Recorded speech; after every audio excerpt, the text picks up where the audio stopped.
And then me big boy Weezy. And then me big boy Weezy. Big Boy Wezzy is one movie that I can watch like 5 times today without even getting tired. It's so good. One Big Boy Wezzy. Me probi it is a Big Boy Wezzy. Move way better say 1, be careful with the kind of friends you move with, and 2, God's time is the best. 20 In this movie, the way you be not autumn fools. One day okofa fools, no ba no so bi da kwan ho a ase ya bo ne prepare no into ni ba fie so be hwe no ase no hoto no abebi ofiri no wa den wasan ya den akọ. Obi ya pabrane na bia o se efunu no. Ne hu nyina muja. Am se ni ba fi. Lil Win ne girlfriend nso na etie. Na Lil Win aboa ya ma guy na okofa no kwan ho no ne hu eto no. And later on, guy no etie Lil Win girl na na eti no efiri ne nsam. Ede me no ye no. Na wo hwe ya de ne ye no. Enyanwa fucking eti me fogu. Obi meta me chin ka je on ne ye mi. Akwabu. And Lil Win couldn't even do anything because girl no na ehwe efie, share light bills and everything. Why die? She had that brother. Me had that. Utu na odi gina enyi na oba na ha da ma odem. Wo so nya no ka sesa. So na was say oja bibie mu emaneka na ha no de but no ontimi enya wo hwe. So Lil Win atwa so eye na dwuma awo the force ton mu, and one day okohu girl bi a ye friend no China. China. Na danfo a ote ne nchen etu no because nkofo akeka kire na danfo ne say one eye ne boyfriend etwe empena. Na uno pesa bada fia na say uno hera pesa da.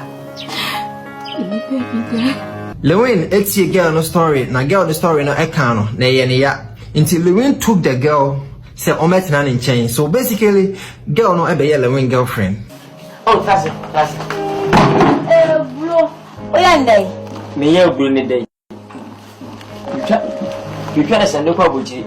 One day Lil Win introduce China to Nadamfo Kwaku Manu. Lil Win and Nadamfo brebo pa almost like brothers. Kwaku Manu. Kwaku.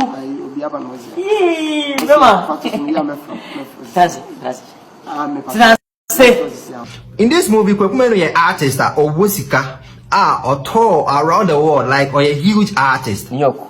Me see you could US nipa you kusini so. And an amponsan. Take a program, the man. Hey, it's so near Coboy and they hated the whole US. Later on, Kwaku Manu started moving to the girl. So I know trooper. What is it? What you say? That's good. It got to a time Kwaku Manu started buying panties for the girl. Emma edu baby crop phone cry aside and Edema girl no. Yes, baby you. Hi, Toro. What is me do Kwaku Manu.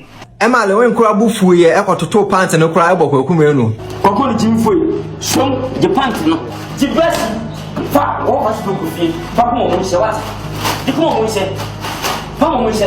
Kwaku Manu's influence on the girl became so strong that afi girl no kura opia on kura Lil Win. Lil Win kura busa ne say okwa hen kura ultimate tema no na ade wate ase. Chana. Mustanya no mapapa da show no. Ube ka go da. Wa geli mu bia bi to nsuo. Bi tell B, bi tell TV B, bi tell Alon B, bi tell ko. Me tell so much from me tell ko pot B, bi tell veranda B, bi tell wall B, bi tell hall B, me chance B. Okay, come on. Hey, Chana. Okay, come on. Enti da ko Lil Win no ade ne ko hu ye say oh ayeka na damfo brebo Kwaku Manu age ne second girlfriend enso efri ne nsam.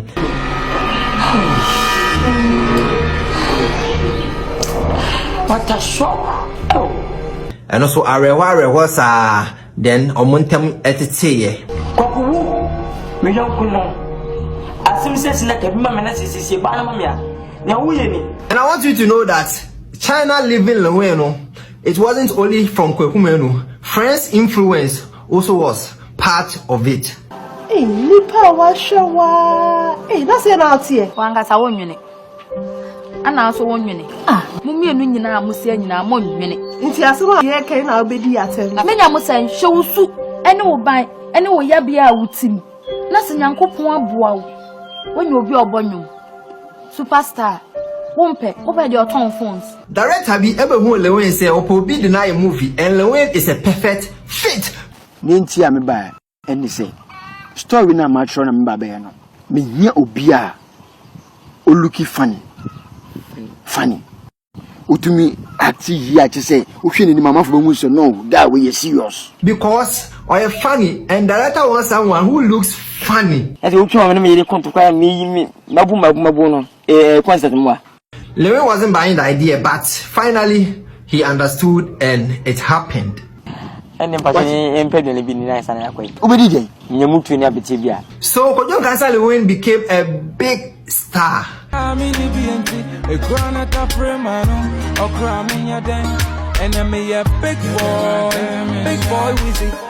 Lil Win was rising, Kwaku Manu was falling. Inti Kwaku Manu no man nyina eba form. One of the biggest artists in this movie, the young United they eba form. Then the girl China left.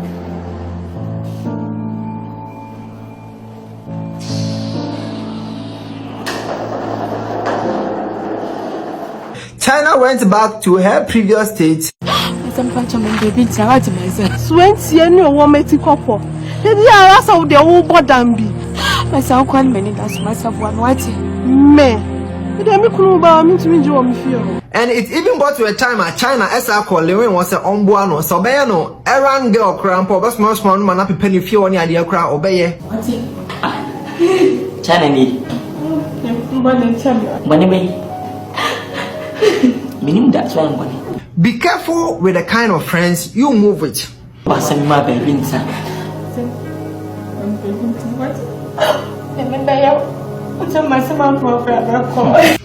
now on Kojo Kansa Lil Win at Weezy was the girl or influencer a China to leave Kojo Kansa Lil Win and move in with Kwaku Manu. Anyway, ya bia wutim. Na se Nyankopon aboa wo. When you be obonyo. Superstar. Wompe, over the autumn phones. Now, the moral lesson in this movie is that be careful with the kind of friends you move with and stay cool. God's time is the best. Big Boy Wezzy is on YouTube. You can go and check it out.